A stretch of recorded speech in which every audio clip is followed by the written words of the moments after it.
On va voir dans l'assiette de Christelle et Diacho, Tongodo, pour voir ce qui s'y trouve ce matin. Christelle, oui, il y a quoi dans votre assiette aujourd'hui? Aujourd'hui, on retrouve dans mon assiette Oui. les compléments alimentaires, tout simplement. D'accord, les compléments et suppléments alimentaires. Voilà. On va en découvrir quoi? Les avantages et les inconvénients, n'est-ce pas? Absolument, absolument. Et à ce propos, je reçois Madame Rebecca Sabouran. Bonjour, bienvenue. Bonjour Madame Christelle. Bonjour Madame Sabouran. Bonjour Madame Rachida. Alors, sans plus tarder, c'est quoi un complément alimentaire? Un complément alimentaire, c'est une denrée. D'abord, comme l'expression le dit, complément alimentaire. Donc, c'est une denrée alimentaire qui est là pour compléter un régime alimentaire normal ou habituel. D'accord. Est-ce qu'il y a une différence entre le complément alimentaire et la supplémentation alimentaire? Oui. Qui dit complément alimentaire pense aux aliments. Et à tout un mélange qui est fait, mais ce sont des aliments. Mais le supplément alimentaire, une supplémentation alimentaire, ce sont des nutriments. Donc, les aliments sont composés de nutriments. Donc, on peut parler de supplémentation alimentaire en cas de, pour les comprimés de fer, par exemple, les comprimés multivitaminés, ça, ce sont des suppléments alimentaires. Mais les compléments alimentaires, ce sont des aliments, mais des aliments choisis à dessein. C'est bien ça. Oui. Voilà. Selon les consommateurs Rachida du moment, les compléments alimentaires sont des sources concentrées de nutriments, c'est-à-dire des substances à but nutritionnel. Est-ce que vous partagez cet avis-là? Oui. Puisque c'est un objectif qui est visé en constituant ces compléments alimentaires-là. Donc, c'est vraiment concentré en nutriments. Donc, dans les deux cas, que ce soit complément alimentaire ou supplémentation alimentaire, c'est dosé en nutriments. Et bien visé. Voilà qui est clair. Mais concrètement, qu'est-ce qu'on y retrouve en termes de nutriments? Comme j'ai donné un exemple tout à l'heure, les compléments alimentaires sont... il y a différents types de compléments alimentaires. Il y a des compléments alimentaires qui sont faits, qui sont conçus, qui sont riches en fibres. Il y a des compléments alimentaires qui sont faits pour les enfants malnutris par exemple, les plants peanuts, où c'est visé, c'est pour corriger une anomalie chez ces enfants-là. On peut faire une pâte alimentaire avec la pâte d'arachide, du sucre. C'est visé, c'est pour corriger la malnutrition chez ces enfants-là. Ça, c'est un complément alimentaire. Dans d'autres cas, on peut parler supplémentation alimentaire, le fer par exemple, le fer qui est donné aux femmes enceintes de façon systématique pendant la grossesse. Ça, c'est une supplémentation alimentaire. Parfois, certaines personnes sont malades, souffrent de divers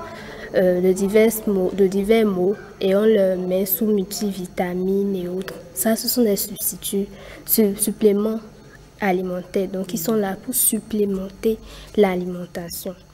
Donc la composition varie. Il y a plusieurs variétés de compléments et de suppléments alimentaires. Alors les types de compléments alimentaires que vous avez énumérés, est-ce que c'est les mêmes que ceux qu'on voyait à l'écran tout à l'heure? Il y en a sous forme de gélules, de médicaments. La complicité de Armel, bien entendu. Il y en a, voilà, par exemple, ces types de compléments alimentaires. Est-ce que c'est de ça qu'il s'agit ou bien vous parlez de compléments alimentaires naturels? Parce que vous avez parlé d'arachide. Là aussi, ce sont des compléments alimentaires. Parce que c'est fait à base, il y a des compléments alimentaires faits à base de plantes. Dans les cellules là, il y a parfois on utilise des feuilles de chez nous là. On peut prendre le Vernonia, on peut prendre les feuilles pour faire des compléments alimentaires. Mais c'est souvent fortifié avec d'autres nutriments. D'accord. Par exemple, on constate qu'il y a des compléments alimentaires vendus pour la perte du poids, d'autres pour la musculation et même d'autres pour l'énergie, en plus des compléments alimentaires vitaminés qu'on connaît, que les gens utilisent fréquemment. Finalement, est-ce que ça n'a pas un danger pour la santé? Ça, forcément, c'est clair que ça aura des conséquences sur la santé. Surtout les compléments alimentaires qu'on a l'habitude de voir, qu'on a l'habitude de rencontrer, ceux dont vous avez parlé tout à l'heure. Voilà. Et c'est quoi ces dangers? En fait, quand je prends un aliment, si je prends par exemple l'exemple du haricot, dans le haricot, il y a du fer. Le haricot est riche en fer.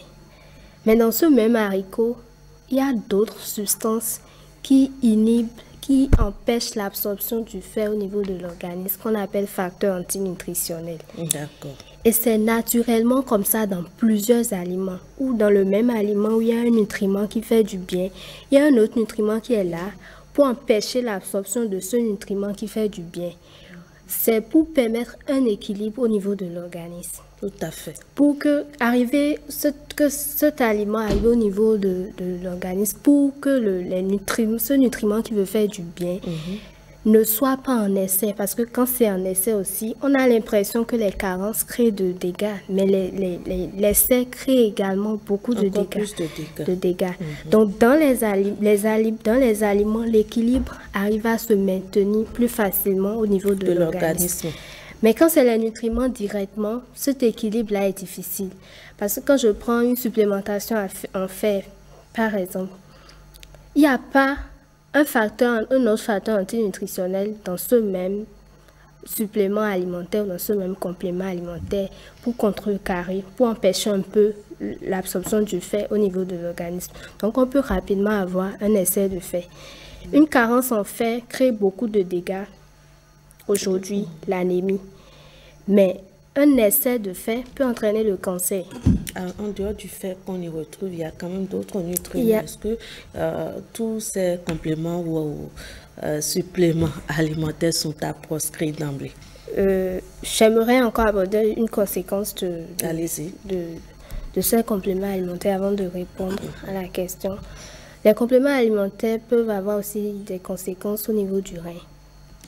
Parce qu'il y a des compléments alimentaires qui sont riches en acides aristolochiques, par exemple, qui peuvent entraîner une insuffisance rénale aiguë ou chronique qui peut être irréversible.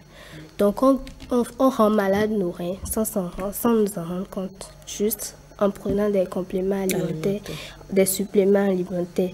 On peut parler également en même temps là de l'automédication. On sent un peu de fatigue, on achète de la vitamine C, et puis c'est de la vitamine C, on fait cavaler de la vitamine C.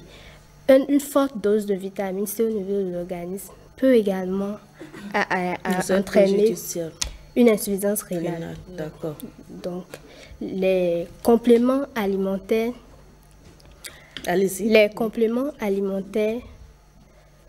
ne sont pas proscrits, mais doivent être consommés, doivent être utilisés sous prescription.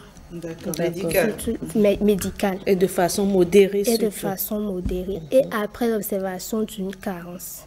Parce que aussi bien les carences sont de conséquences, mais l'excès aussi a également beaucoup de conséquences au niveau de... Parce qu'on parle de compléments. Ça vient compléter. N'est-ce pas? D'accord. Absolument. Voilà, je pense qu'on a fait le tour des questions. Je ne sais pas si vous avez envie. Non, moi j'ai compris. Hein. J'ai compris. J'espère que les téléspectateurs aussi ont pris bonne note. Surtout dans les régimes, les compléments alimentaires sont beaucoup utilisés dans les régimes. On avale n'importe quoi pour peu qu'on vous promette de perdre la petite bedaine à l'issue d'un accouchement ou autre. Je pense qu'il faut faire très attention. Très attention. Et les compléments alimentaires pour perdre du poids ne favorisent pas une perte de poids à long terme. Parce que dès qu'on prend les compléments alimentaires, on peut avoir une impression qu'on a perdu du poids. Mais en cas d'obésité, il faut aller sur les causes. Qu'est-ce qui a causé l'obésité? Et c'est en réglant ces causes-là que l'obésité va se corriger. Mais en prenant des compléments, C'est pas évident.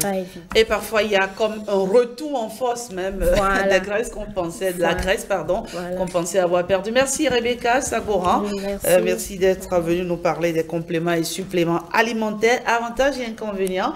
Edja, merci également. À vous, on se retrouve demain pour le bulletin d'information. Merci à vous. Allez, bon matin à tous.